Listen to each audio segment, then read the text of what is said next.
Hai teman-teman, perkenalkan nama saya Juliana Muntu dengan NIM 21302098, Program Studi Manajemen, Fakultas Ekonomi Universitas Negeri Manado. Nah, pada video saya ini saya akan membahas mengenai transformasi digital dalam menopang revolusi industri 4.0. Nah, yang pertama, apa sih yang dimaksud dengan digital transformation atau transformasi digital?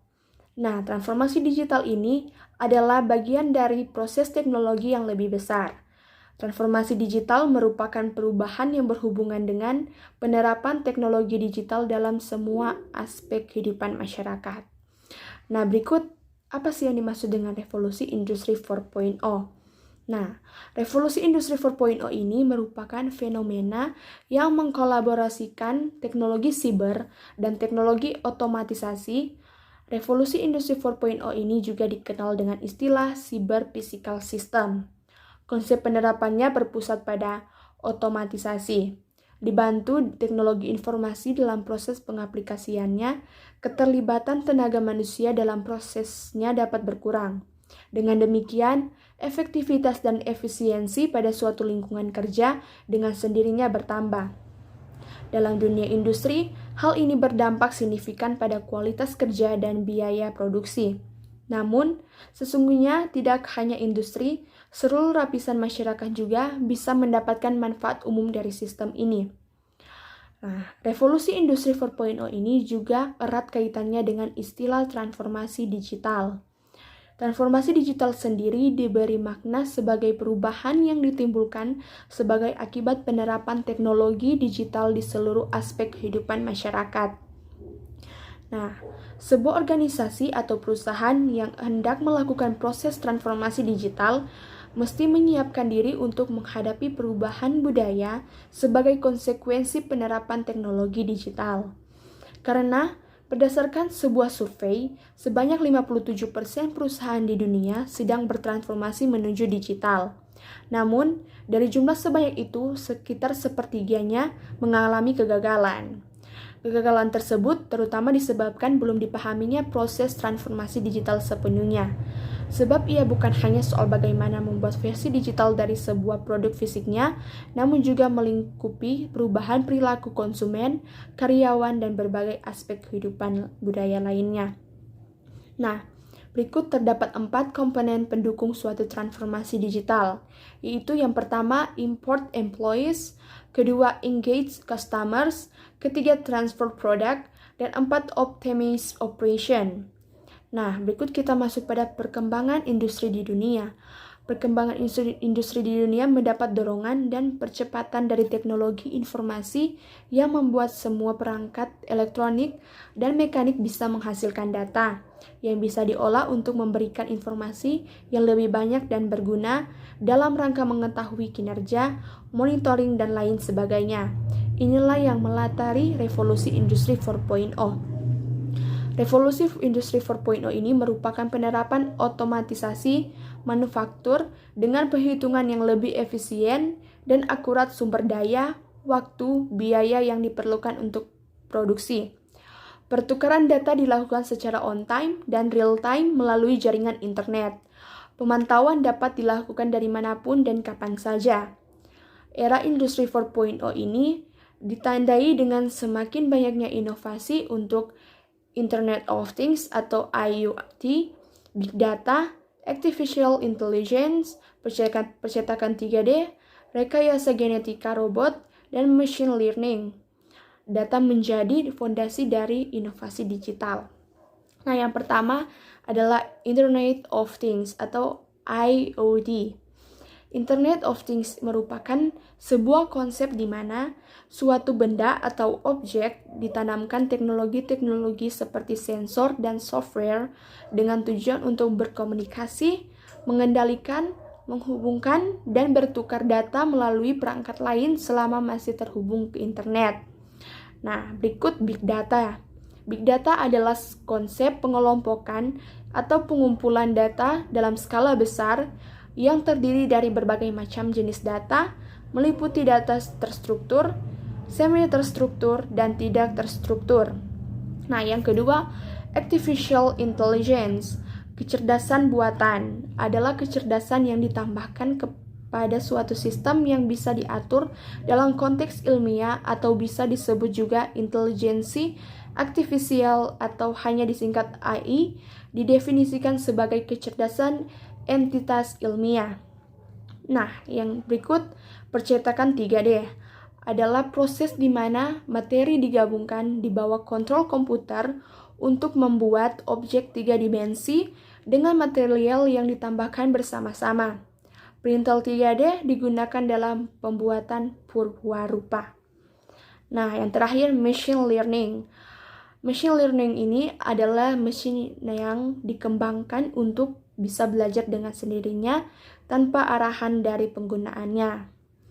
Nah, salah satu pencapaian terbesar dari transformasi digital adalah semakin meningkatnya kemampuan komunikasi antara mesin, perangkat, sensor, dan manusia melalui jaringan internet, sehingga aktivitas sehari-hari yang tadinya hanya bisa dilakukan pada perangkat atau mesin yang besar dan kompleks, kini bisa dilakukan melalui aplikasi yang terpasang pada alat komunikasi genggam atau mobile phone atau perangkat ringkas canggih lainnya.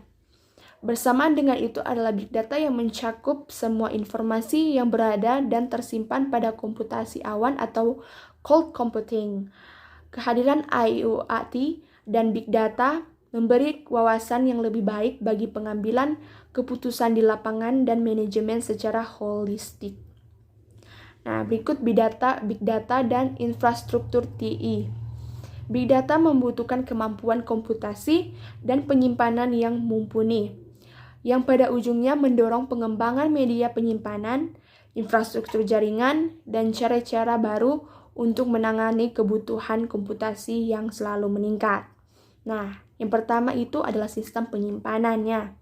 Dalam hal kapasitas, ukuran data yang dimaksud sudah mencapai satuan petabit dan meningkat dengan cepat. Untuk itu, media penyimpanan mesti memiliki skalabilitas dan fleksibilitas yang tinggi tanpa menurunkan atau menghentikan operasi sistem dalam rangka peningkatan. Untuk analisis big data artinya melakukan banyak tracking berbagai data dari sumber yang dinamis seperti media sosial, media, dan transaksi online yang sering dipakai untuk mengambil keputusan strategis dalam waktu yang hampir bersamaan atau real time. Nah, berikut konektivitas jaringan. Karenanya, big data juga akan memberi dampak yang besar pada infrastruktur jaringan. Data center besar sudah mempunyai kemampuan untuk menangani dengan WAN dan SDWAN untuk kebutuhan bandwidth. Ini. Jadi sebelumnya interaksi antara aplikasi dan data center ini berdasarkan pada permintaan yang dilakukan oleh manusia, yang relatif kecil bila dibandingkan aliran big data. Karenanya, network upgrade dan bandwidth adalah hal yang ada di depan mata. Nah, berikut latency. Fasilitas penyimpanan big data idealnya mempunyai nilai latency yang rendah. Kalau sebaliknya, bisa mengakibatkan data terkini menjadi tidak bernilai atau data basi. Pengolahan data terkini atau real time menjadi kebutuhan dalam berbagai aplikasi, yang mana salah satunya dengan flash-based strong system. Aksesibilitas ke big data adalah aspek krusial mengingat data yang masuk dan keluar berada pada berbagai platform dan tersimpan pada hosting yang terbesar. Perpaduan dan pengolahan data ini akan memberikan satu gambaran besar yang lebih baik dibandingkan sebelumnya. Nah, berikut keamanan. Kendala dengan data yang sedemikian besar adalah tingkat keamanan untuk mengatasi skenario TI yang sudah ada dan potensi timbul di kemudian hari. Kemudian, penyimpanan ini membutuhkan penanganan dengan penerapan standar atau baku yang handal tanpa mengorbankan latency dan skalabilitasnya. Berikut biaya. Dari semua faktor yang perlu diterapkan di atas, biaya adalah kekhawatiran yang logis untuk menyimpan big data, yang eksplisit dari istilah itu sendiri. Saat ini, di luar sana sudah tersedia teknologi yang bisa mengefisienkan penyimpanan data melalui metode deduplikasi, data redundancy, maupun membangun perangkat keras TI berdasarkan kebutuhan atau custom hardware. Pada akhirnya, ini kembali pada proses awal, yaitu perencanaan dan rekayasa sistem penyimpanan untuk memastikan bahwa perhatian pada detail untuk membutuhkan sekarang dan masa depan. Aplikasi analitik adalah perangkat lunak yang akan dipakai untuk integrasi dan migrasi big data. Sistem penyimpanan perlu desain yang sedemikian rupa sehingga tidak perlu migrasi data ketika diperlukan perbaikan. Nah, peran data center tidak hanya sekedar semua aset TI dikelola dan dioperasikan, jaringan yang ada bisa menjadi pusat pertukaran informasi yang bisa diakses satu sama lainnya melalui skema bisnis atau kerjasama dalam bentuk kepemilikan, penyewaan, dan langganan. Dengan pengertian lain, revolusi industri 4.0 merupakan transformasi menyeluruh di mana kombinasi antara sistem cerdas dan otomasi ikut campur dalam aktivitas industri. Teknologi terlibat dalam proses pengaplikasian sehingga dapat mengurangi tenaga kerja manusia. Nah, tujuan utamanya tak lain untuk meningkatkan efisiensi dan efektivitas lingkungan kerja. Menurut Menteri Komunikasi dan Informatika Johnny Gilplead, pemerintah ingin memperkuat fondasi digital Indonesia di berbagai sektor, mulai dari keuangan digital, perbankan digital dan e-commerce, pariwisata, hingga usaha mikro kecil dan menengah atau UMKM. Oleh karena itu, transformasi digital hadir sebagai salah satu solusi untuk mendorong pemulihan kondisi ekonomi Indonesia pasca pandemi. Hal ini tidak terlepas dari bagaimana teknologi digital menjadi salah satu elemen kunci yang dapat mengupayakan pertumbuhan berkelanjutan. Bentuk komitmen Indonesia dalam transformasi digital ini tertuang dalam peta jalan atau roadmap Making Indonesia 4.0. Peta jalan ini memuat sejumlah langkah strategis untuk mempersiapkan Indonesia di era industri 4.0. Selain itu, peta jalan ini menjadi acuan untuk mengkolaborasikan elemen pemerintah, pelaku industri, dan hingga akademisi. Nah, prioritas lainnya ialah membangun infrastruktur digital nasional, peningkatan kualitas sumber daya manusia atau SDM, pembangunan ekosistem inovasi, insentif untuk investasi teknologi, dan harmonisasi aturan dan kebijakan. Nah, terkait infrastruktur digital, beberapa di antaranya sudah mulai berjalan. Misalnya pembangunan infrastruktur jaringan 5G, fiber optik berkecepatan 1 gigabit per detik, pusat data nasional atau data center, dan komputasi awan atau cloud. Nah, operator Telkomsel, Indosat Ooredoo, dan XL Axiata bahkan sudah meluncurkan 5G secara bertahap di beberapa kota. Pada poin prioritas lainnya, pemerintah melibatkan ekosistem platform digital untuk membantu percepatan transformasi digital. Salah satunya ialah pelibatan platform EdTech untuk membantu kegiatan belajar mengajar atau KBM di rumah, dan platform HealthTech untuk mengakomodasikan kebutuhan tes PCR dan vaksinasi COVID-19. Sejumlah platform digital juga mulai agresif memperdayakan UMKM dengan memberikan fasilitas permodalan, logistik, dan e-commerce. Selain agenda besar tersebut, pemerintah juga menginisiasi berbagai program penyiapan masyarakat Indonesia dalam menghadapi era disrupsi teknologi. Salah satunya ialah program literasi digital nasional yang digagas oleh Kementerian Kominfo bersama Gerakan Nasional Literasi Digital. Dalam program tersebut digelar berbagai pelatihan di 514 kabupaten atau kota di 34 provinsi yang diharapkan dapat meningkatkan kesadaran, pengetahuan, dan keterampilan masyarakat khususnya orang tua dan guru terhadap teknologi digital. Nah, seluruh upaya untuk mendukung percepatan transformasi digital ini diharapkan dapat mempersiapkan masyarakat Indonesia menyongsong era revolusi industri 4.0. Teknologi merupakan keniscayaan yang akan selalu berkembang cepat. Di sini kita dituntut untuk cepat beradaptasi mengikuti perkembangannya. Nah, secara sederhananya, Industri 4.0 adalah tentang transformasi digital. Era revolusi industri ini memungkinkan otomatisasi peralatan dengan sistem gabungan yang paling bekerja sama.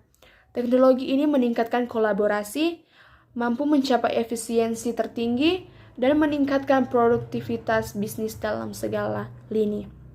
Nah, berikut kita masuk pada tantangan dan peluang revolusi industri 4.0.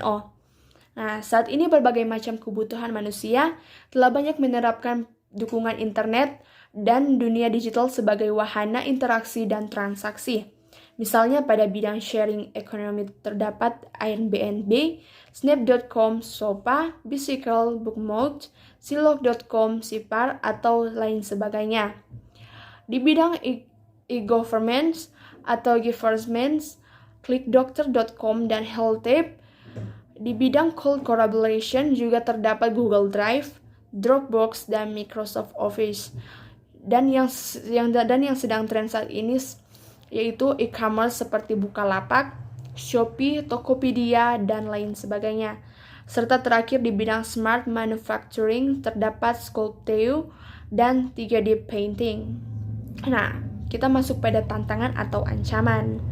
Secara global, era digitalisasi pada revolusi industri 4.0 akan menghilangkan sekitar 1, miliar pekerjaan sepanjang tahun 2015 sampai 2025. Karena digantikannya posisi manusia dengan mesin otomatis, diestimasi bahwa di masa depan 65% murid sekolah dasar di dunia akan bekerja pada pekerjaan yang belum pernah ada di saat ini. Nah, berikut peluang. Era digitalisasi berpotensi memberikan peningkatan net tenaga kerja hingga 2,1 juta pekerjaan baru pada tahun 2025. Terdapat potensi perguruan emisi karbon kira-kira 26 miliar metrik ton dari 3 industri. Elektronika yaitu 15,8 miliar, logistik 9,9 miliar, dan otomotif 540 miliar dari tahun 2015 sampai tahun 2025 atau World Economic Forum. Oleh karena itu, keunggulan IPTEK di bidang teknologi elektro, teknik mesin, teknik kimia, informatika, dan bidang-bidang teknik lainnya menjadi penting untuk dikuasai oleh SDM Indonesia. Nah, berikut kita masuk pada profesi di era revolusi industri 4.0. Terdapat sejumlah profesi yang seksi dan menjadikan di era revolusi industri 4.0. Yaitu yang pertama, data scientist. Bertugas menganalisis data-data perusahaan, bertanggung jawab atas kualitas data perusahaan, melakukan penelitian terkait data perusahaan yang seringkali berupa mahadata atau big data. Yang kedua, koordinator robot, bertugas mengawasi, melakukan pemeliharaan dan perbaikan atas robot, baik robot semi-otonom, robot otonom maupun robot humanoid. Yang ketiga, arsitek jasa IoT atau IT, bertugas membuat desain sistem di perusahaan atau manufaktur yang berhubungan produk, mesin, dan karyawan secara online dan real-time menggunakan berbagai teknologi atau platform tertentu. Berikut, programmer atau insinyur komputer, bertugas menciptakan atau mengembangkan aplikasi yang menghidupkan sistem yang telah didesain oleh seorang arsitek IT atau IoT. Berikut yaitu UI atau UX designer, bertugas membuat tampilan atau antarmuka atau interface untuk produk digital seperti website, aplikasi, dan lain-lain, serta mencari cara bagaimana data-data di lapangan dapat diimplementasikan ke dalam interface tersebut. Berikut ahli keamanan siber atau cyber security. Jangkauan tugasnya sangat luas sehingga bisa dipecah ke dalam banyak spesialis. Misalnya, menangani keamanan sistem IT, membangun dan memelihara sistem IT, memberikan solusi masalah keamanan sistem IT, berperan sebagai investigator digital, auditor digital, dan lain sebagainya. Berikut digital marketing atau ahli pemasaran digital. Sesuai namanya, maka jangkauan tugasnya juga sangat luas sehingga bisa diperinci ke dalam banyak spesialis seperti ahli strategi pemasaran digital, ahli pemasaran melalui media sosial, ahli SEO, dan lain-lain sebagainya. Sekian dari penjelasan saya, dan kritik atau saran diterima dalam kolom komentar, dan saya ucapkan terima kasih.